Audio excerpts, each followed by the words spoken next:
मला वाटत नाही की या समोर बसलेल्यापैकी आजचा कृषी मंत्री कोण आहे या 10 वर्षात कोणाला सांगता येईल का?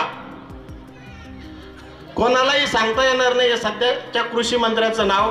कारण एकच या देशाचा कृषी मंत्री होते ते आदरणीय शरदचंद्र पवार साहेब, ज्यांनी शेतकऱ्यांसाठी 71,000 कोटीची कर्जमाफी शेतकऱ्यांसाठी केली. दुसरा कोणताही नेता या देशात ते करू शकला नाही. मोदी साहेबांनी केलं ते उद्योगपतींचं कर्ज माफ केलं, शेतकऱ्यांची निराशाच केली. आतापर्यंत शेतकऱ्याच्या पदरात काही पडलं नाही.